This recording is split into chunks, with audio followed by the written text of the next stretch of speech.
Now, to what extent is China's model exportable? Well, if we read some of the economics literature, there's a lot of skepticism, I think, that China's model can be replicated today by other countries,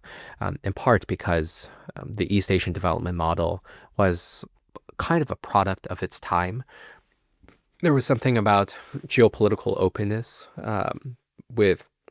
the rest of the world that Japan, South Korea, Taiwan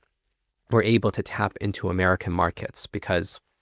they were American allies. And to some extent, China was able to access the American market at a time when the Americans were very open and receptive to Chinese goods. And that moment has mostly closed, in part because China has been so successful at building out so many of these different big projects that, now in the era of trade wars and Donald Trump and protectionism, it has become much more difficult for other countries really try to export their way into something like a middle income status.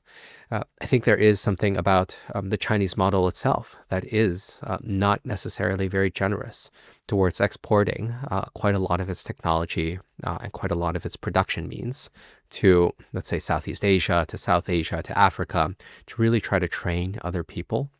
into replicating a lot of parts of its success that I feel like the